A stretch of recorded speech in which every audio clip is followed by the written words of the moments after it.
إلهي واسع الكرم ورب البيت والحرم، إليك أتيت منكسرا منيبا أغبر القدم. إلهي واسع الكرم ورب البيت والحرم ونور هداك معتصمي، فعاف النفس من زلل وداوي الروح من سقم، وداوي الروح من سقم. إلهي واسع الكرم ورب البيت والحرم، إليك أتيت منكسرا منيبا أغبر القدم.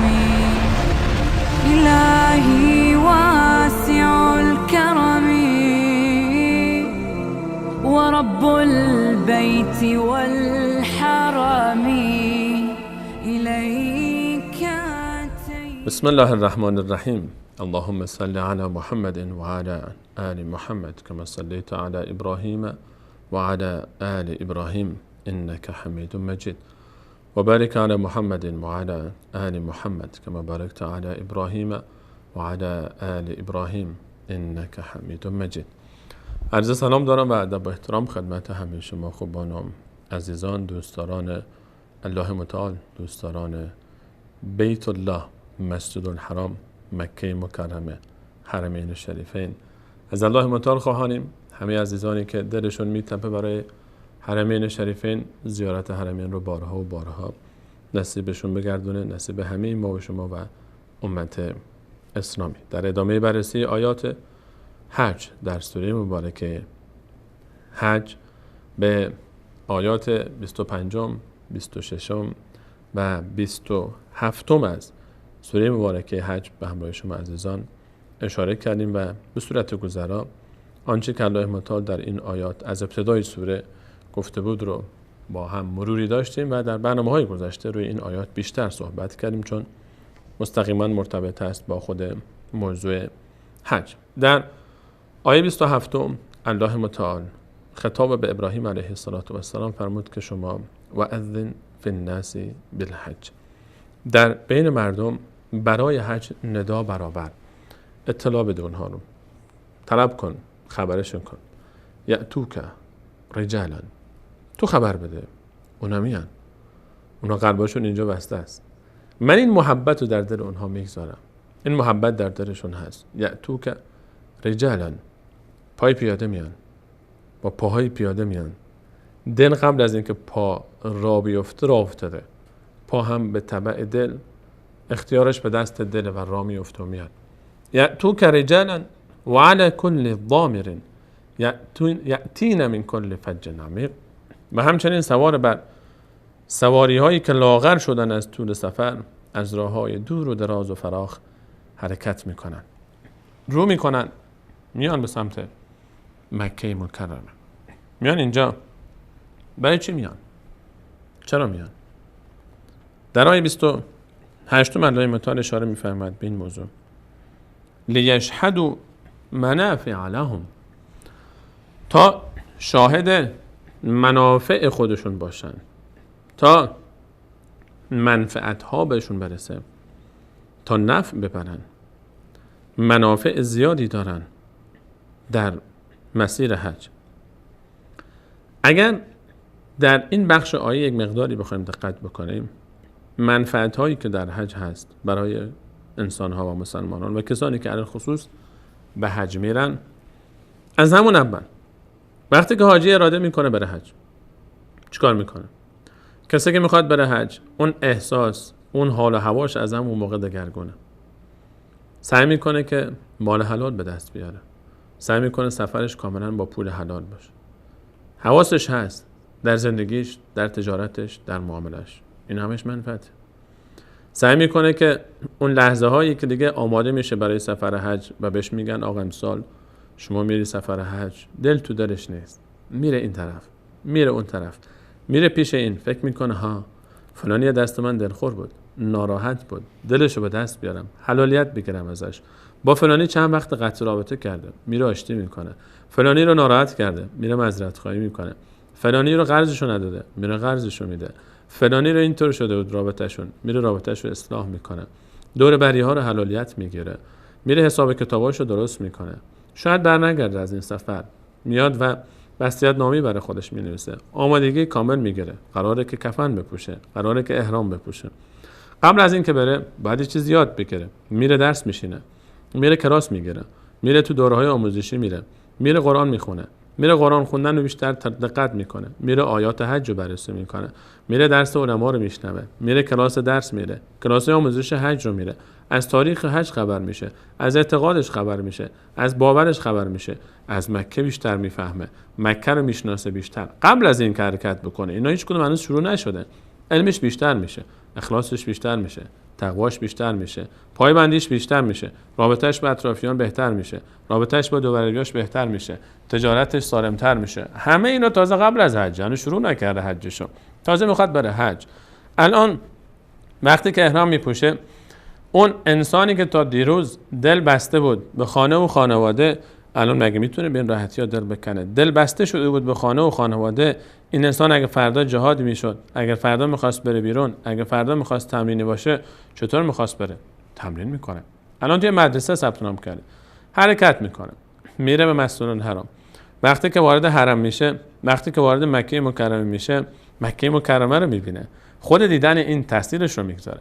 وقتی که میاد به مسجد الحرام، میاد در مسجد الحرام، الان اینجا خود همین احرامی که پوشیده وارد این محدوده حرم که شده، حواسش هست در محدوده حرم نباید شکار کنه، نباید اینجا حتی به حیوانات دست بزنه، به یک گیاهی نباید، حق نداره دست بزنه بشکنه، موی تن خودش رو حق نداره وقتی احرام پوشیده دست بزنه، مواظبه، حواسش هست، یاد میگیره که احترام بگذاره، یاد میگیره که به گیاهان احترام بگذاره، یاد میگیره که به حیوانات احترام بگذاره قبل از احترامش به انسانها.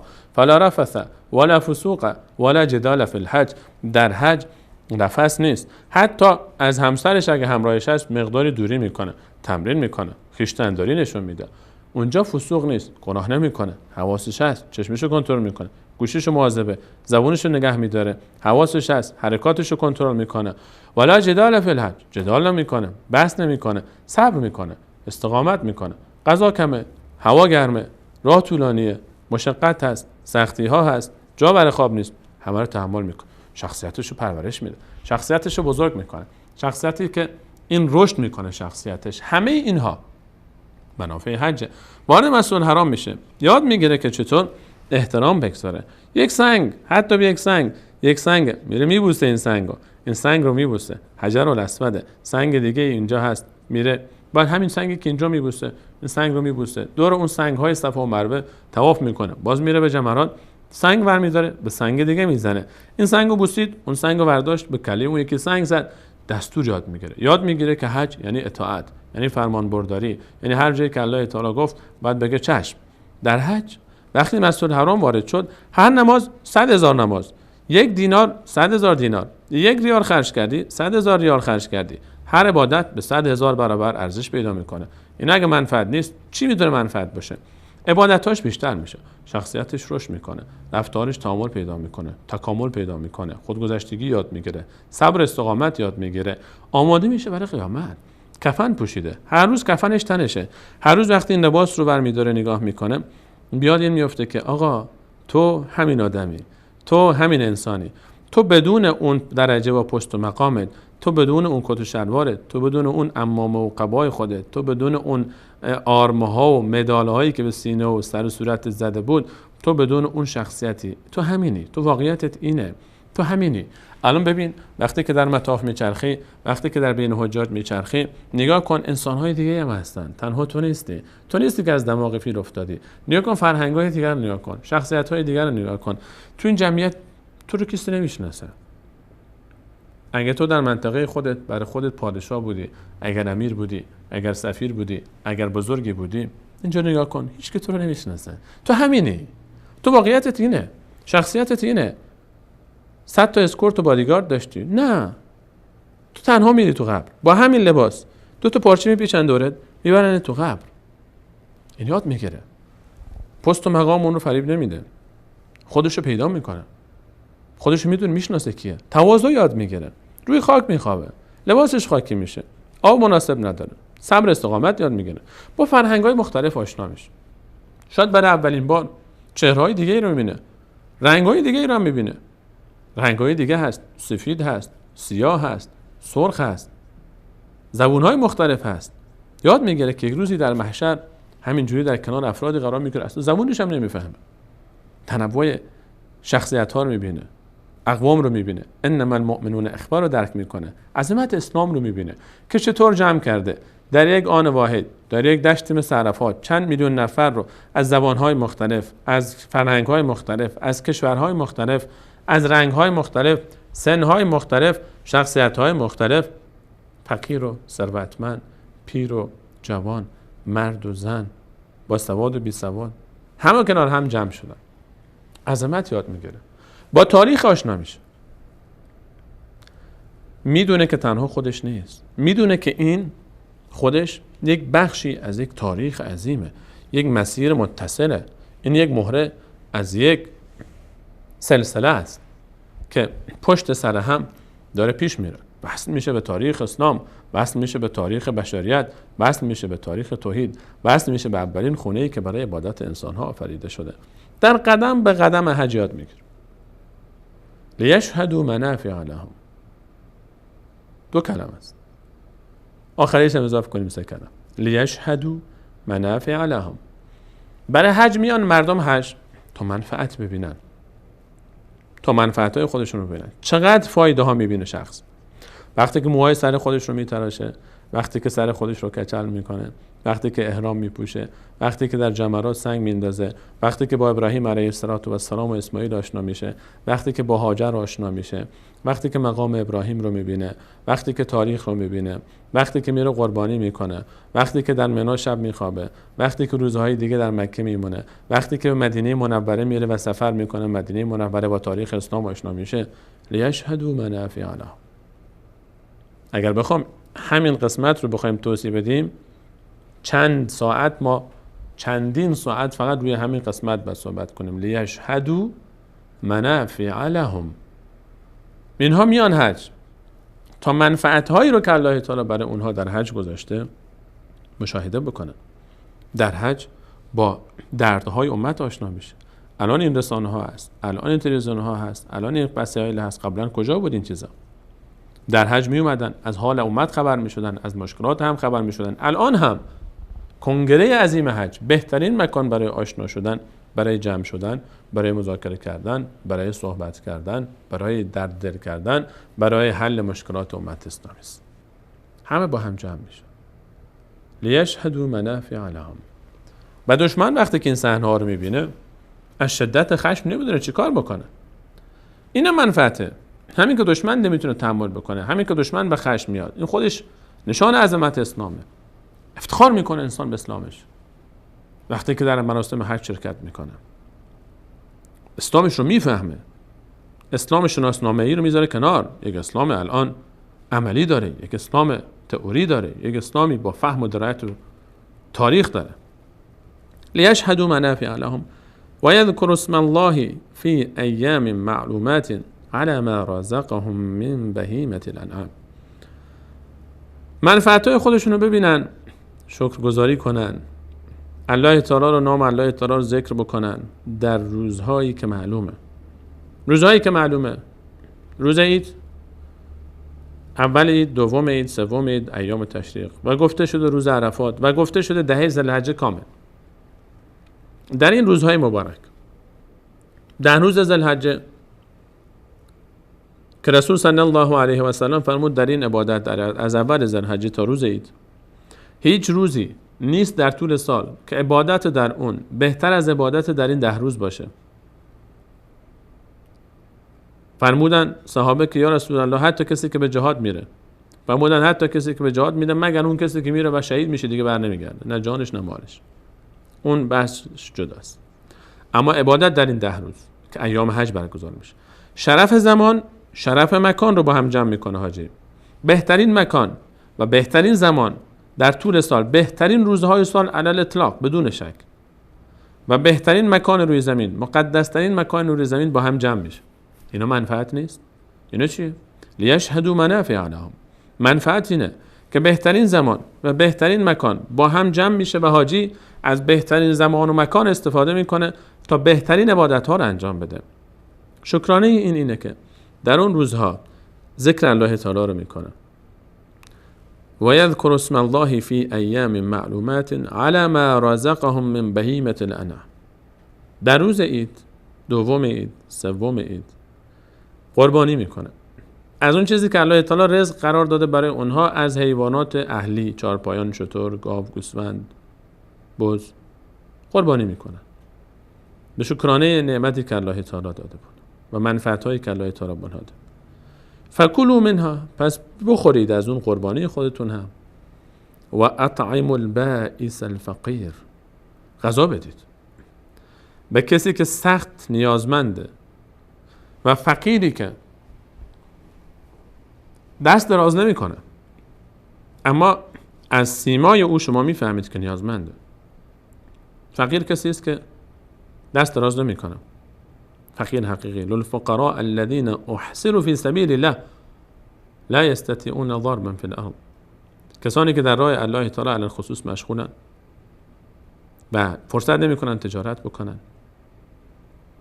یحسبهم الجاهل اغنیاء من التعفف.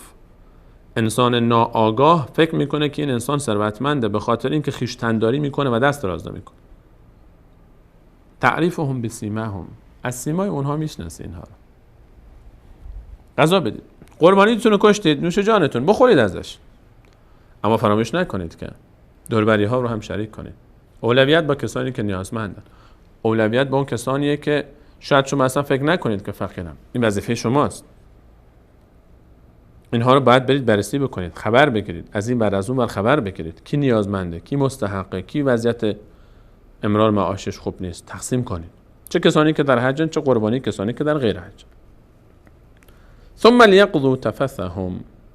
بعد از این که قربانی رو انجام دادید، به اتمام برسونید، مناسکتون رو به اتمام رسوندید، برید و اون چیزی که الان در این چند روزی که شما احرام داشتید و محظورات احرام بود، ناخونتون اگر بلند شده، الان اگر موهاتون بلند شده، الان دیگه برید یک مقداری خودتون رو تمیز کنید. تو این 3-4 روز حتی عطر استفاده کردنش منه در لباس احرام. شامپو، صابون، این چیزا که سر نداره استفاده بکن.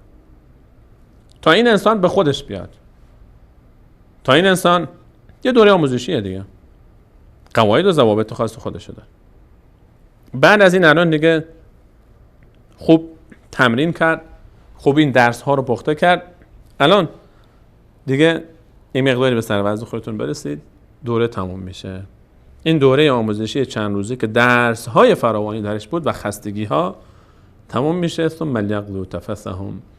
الان دیگه برید ناخوناتون رو بگیرید، سراتون و موهاتون رو بتراشید، کوتاه بکنید، دوشی بگیرید، لباستون رو عوض کنید، از احرام خارج میشید. ولیوفوا نذورهم.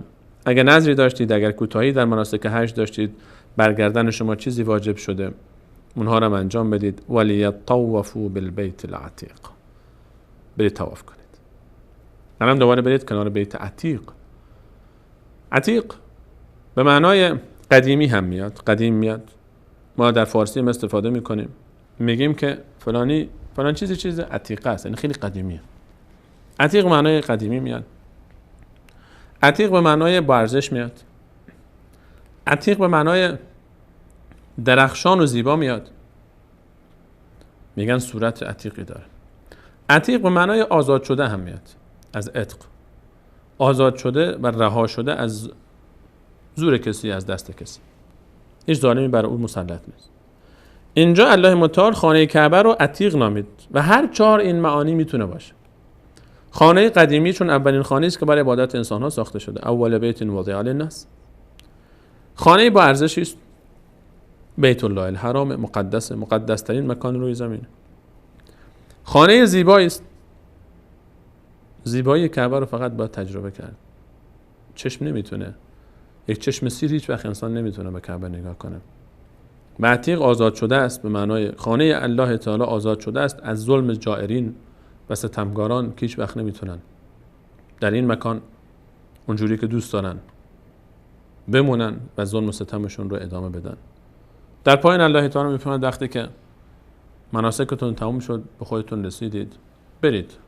حالا نذر نذوری اگر برگردن شما مونده انجام بدید و برید طواف بکنید. طواف افاضه، اون طوافی که بعد از پایان مناسک حج انجام میشه و بسیار ماشاءالله شلوغ میشه. حرم فوق‌العاده شلوغه در دوران طوافی که به طواف آخره حجاج هست در مسجد الحرام. اجازه بدید که به همین قدر در این برنامه اکتفا بکنیم و انشاءالله در برنامه بعدی ادامه آیات سوره مبارکه حج رو به همراه شما عزیزان مروری خواهیم داشت به صورت گذرا بر آنچه که مرتبط است با حج. گرچه تمام آنچه که گفتیم در سوره مبارکه حج مطرح می شده بی ارتباط با حج نیست یقینا، چون در سوره حج اومده. وقتی که نام سوره حج هست، آیاتی که در این سوره هست، ولو اینکه ما ندانیم چه ارتباطی داره، حتما ارتباط داره با حج و بیشتر در این باب صحبت خواهیم کرد در برنامه‌های بعدی. تا برنامه بعد همیشه عزیزان به الله متعال میسپارم. الله یار و نگهدار شما.